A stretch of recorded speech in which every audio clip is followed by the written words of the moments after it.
നമസ്കാരം. മലയാളി വാർത്ത ഇൻസൈഡിലേക്ക് സ്വാഗതം. കോഴിക്കോട് വയനാട് ജില്ലകളെ ബന്ധിപ്പിക്കുന്ന ഇരട്ട തുരങ്കപാത ഈ പദ്ധതിക്ക് സുപ്രീം കോടതി വിധിയിലൂടെ നിയമസാധുത ലഭിച്ചിരുന്നുവെങ്കിലും മേപ്പാടി കള്ളാടി തുരങ്കപാത നിർമ്മാണ മേഖലയിൽ ഉണ്ടായ വൻ മണ്ണിടിച്ചിൽ ഈ പദ്ധതിയുടെ പ്രായോഗിക സുരക്ഷയെക്കുറിച്ച് അതീവ ഗുരുതരമായ ചോദ്യങ്ങളാണ് ഇപ്പോൾ ഉയർത്തുന്നത്.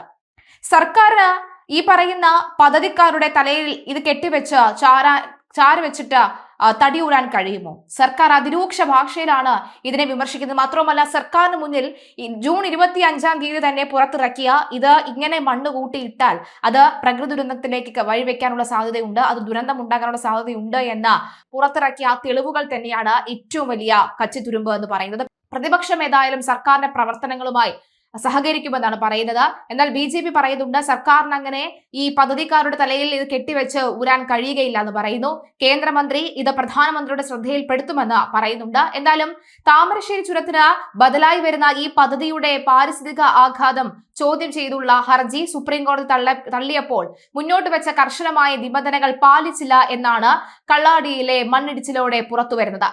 കള്ളാടിയിൽ മനുഷ്യനിർമ്മിത ദുരന്തമാണെന്നും തുരങ്കപാതയുടെ മണ്ണ് അശാസ്ത്രീയമായി കൂട്ടിയിട്ടുവെന്നും മന്ത്രി ടി സിദ്ദിഖ് ആരോപിച്ചിരുന്നു. കൂട്ടിയിട്ട മണ്ണ് നീക്കാൻ 17 ദിവസം മുമ്പ് തന്നെ നിർദ്ദേശം നൽകിയിരുന്നുവെന്ന് മുഖ്യമന്ത്രി VD സതീശനും വ്യക്തമാക്കി. ജില്ലാ കളക്ടർ കഴിഞ്ഞ മാസം 20-ന് മണ്ണ് മാറ്റാൻ ഉത്തരവിറക്കി. എന്നാൽ കരാറുകാർ നിർദ്ദേശം പാലിച്ചില്ലെന്നും മുഖ്യമന്ത്രി ചൂണ്ടിക്കാട്ടി. സുപ്രീം കോടതി അനുമതി ഉപാധികളോടുകൂടിയാണ് ചീഫ് ജസ്റ്റിസ് സൂര്യകാന്ത് അധ്യക്ഷനായ സുപ്രീം കോടതി ബെഞ്ച് ഈ പദ്ധതിക്ക് അനുമതി നൽകിയത്. ഉയർന്ന ജനസാന്ദ്രതയും ഗതാഗത കുരുക്കും നേരിടുന്ന കേരളത്തിലെ ജനങ്ങൾക്ക് ഇതൊരു ജീവരേഖ തന്നെയാണ് എന്ന് നിരീക്ഷിച്ചുകൊണ്ടാണ്. വന്യജീവികളെ സംരക്ഷിക്കാൻ കാടുകൾ വെട്ടിപ്പൊളിക്കുന്നതിനേക്കാൾ തുരങ്കപാതയാണ് നല്ലതെന്നും കോടതി വിലയിരുത്തിയിരുന്നു.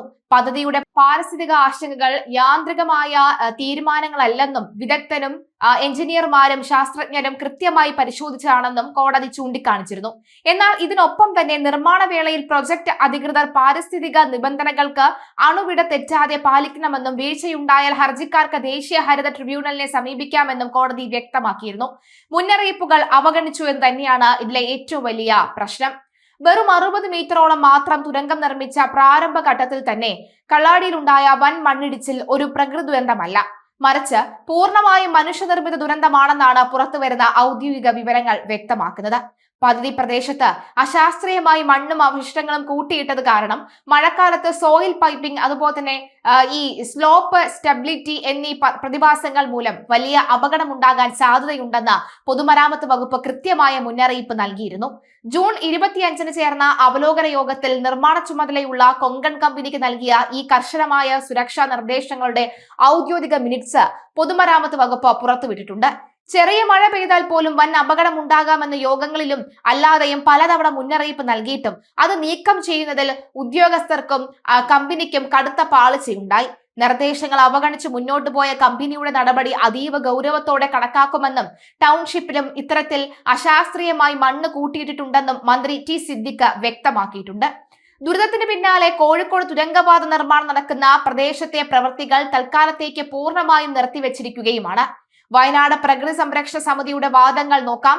അതിനു മുമ്പ് മുഖ്യമന്ത്രിയുടെ പ്രതികരണം കേൾക്കാം. ഞാൻ ചോദിക്കട്ടെ, അവിടെ ഈ മണ്ണ് കൂട്ടിയിട്ടിരിക്കുന്നതാണ് പ്രശ്നം. മഴ പെയ്താൽ അത് അപകടത്തിലാകും, അത് അപകടത്തിലേക്ക് പോകും എന്നതും മൺസൂണല്ലേ, പോകുമെന്നും മുൻകൂട്ടി ജില്ലാ കളക്ടർ തന്നെ ഉത്തരവായിട്ട് ഇറക്കിയിട്ടുണ്ടായിരുന്നു. ഉത്തരവിന്റെ കോപ്പി എന്റെ കയ്യിലുണ്ട്. 20-ാം തീയതി തന്നെ ഇറക്കിയതാണ്. പിന്നീട് PWD മിനിസ്റ്റർ പോയിട്ട് അവിടെ യോഗം ചേർന്നതാണ്. അവിടെ റവന്യൂ സെക്രട്ടറി കൂടി പങ്കെടുത്ത യോഗം എല്ലാം നടന്നതാണ്. ഗവൺമെന്റിന്റെ ഭാഗത്തു നിന്നും ഡിസാസ്റ്റർ മാനേജ്മെന്റ് അതോറിറ്റിയിൽ നിന്നും അവർ ചെയ്യാൻ കഴിയുന്ന എല്ലാം ഇത് ചെയ്തിട്ടുണ്ടായിരുന്നു. അവരത് അനുസരിച്ചില്ല എന്നുള്ളതാണ് ഏറ്റവും പ്രധാനപ്പെട്ട പ്രശ്നം. അത് ഇപ്പോ അവിടുത്തെ ഈ ഫോഴ്സുകളെല്ലാം അവിടെ എത്തിയിട്ടുണ്ട്. മഴയുടെയും ഈ മണ്ണിന്റെ ഘടന, ഒരു ചെളി കലർന്ന മണ്ണാണ് ഇതുള്ളത്. അത് റിമൂവ് ചെയ്യുന്നതിന് വേണ്ടിയിട്ടുള്ള നടപടി 8 എസ്കലേറ്റർ അവിടെ ഉണ്ട്, നേരത്തെ തന്നെ അവിടെ ഉണ്ട്. അതുകൊണ്ട് മണ്ണ് നീക്കം ചെയ്യാനുള്ള വേറെ പ്രശ്നങ്ങളൊന്നുമില്ല. എക്യുപ്മെന്റ്സിന്റെ അഭാവമൊന്നും ഉണ്ടാവില്ല, ഫോഴ്സിന്റെ അഭാവമൊന്നും ഉണ്ടാവില്ല. ഇപ്പൊ കോഴിക്കോട് നിന്നുള്ള ഫോഴ്സ് കൂടി എത്തും. അതിനു മുമ്പ് പോലീസും ഫയർഫോഴ്സും എല്ലാവരും ഉണ്ട്. അപ്പൊ അത് ട്രെയിൻഡ് ആയിട്ടുള്ള ഫോഴ്സ് തന്നെയാണ് അത് പോയിരിക്കുന്നത്. അവർ എത്രയും പെട്ടെന്ന് നീക്കം ചെയ്യും. പിന്നെ സമയം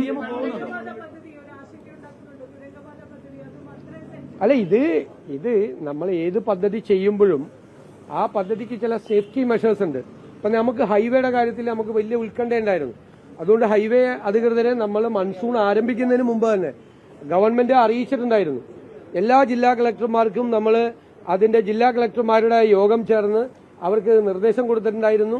എല്ലാ സ്പോട്ടിലും, എല്ലാ പ്രോൺ സ്പോട്ടിലും പോയി ജില്ലാ കളക്ടർമാർ തന്നെ ഹൈവേ പണിയുന്നതിന്റെ പോയി അന്വേഷിച്ചിരുന്നു. പിന്നെ മഴ കുറഞ്ഞതുകൊണ്ടാണ് എങ്കിലും ഒരുപാട് സ്ഥലത്ത് ആവശ്യമായിട്ടുള്ള എക്യുപ്മെന്റ്സ് അടക്കമുള്ള സംഭവങ്ങൾ ഹൈവേയുമായി ബന്ധപ്പെട്ട് നമ്മൾ കൊടുത്തിട്ടുണ്ട്. ഹൈവേയുടെ നിർമ്മാണത്തിലും ആവശ്യമായ സേഫ്റ്റി മെഷേഴ്സ് എടുക്കുന്നില്ല എന്നുള്ള പരാതി സർക്കാരിനുണ്ട്. ഇല്ല, അവർ വേറെ ഇൻഫർമേഷൻസ് ഒന്നുമില്ല.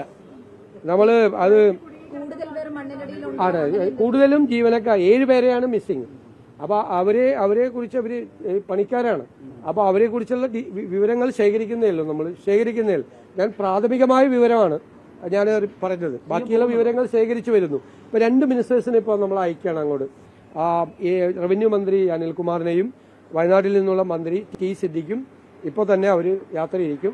അവരുടൻ തന്നെ അവിടെ തന്നെ എത്തിച്ചേർന്ന് ബാക്കിയുള്ള രക്ഷാപ്രവർത്തനങ്ങൾക്ക് നേതൃത്വം കൊടുക്കും.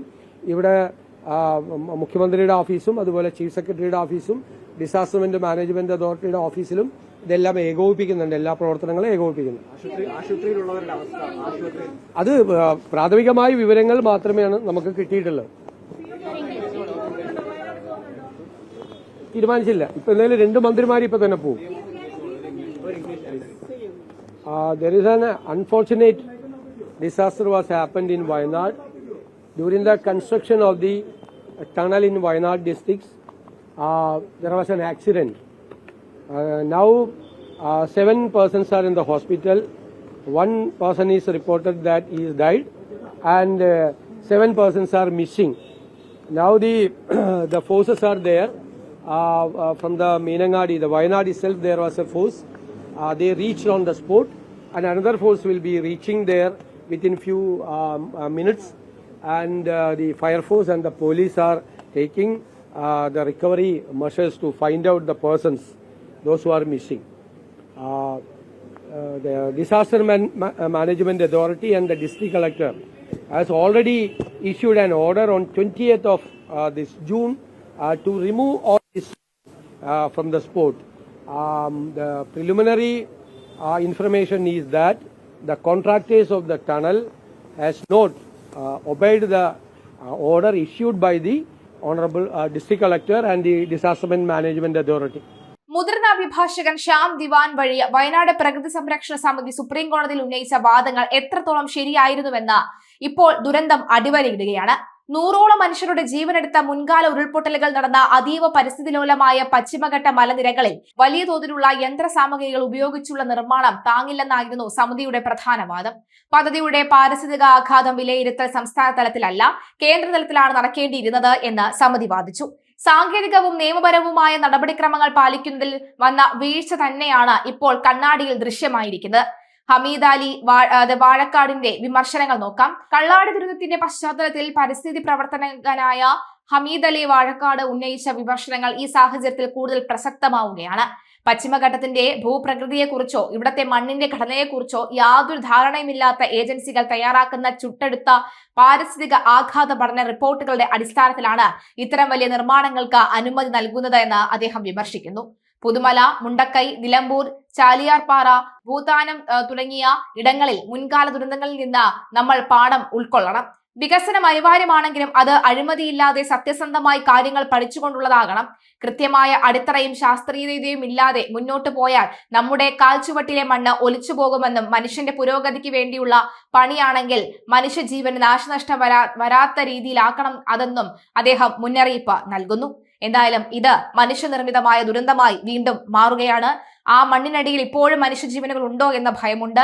4 ജീവനുകളാണ് പൊലിഞ്ഞിരിക്കുന്നത്.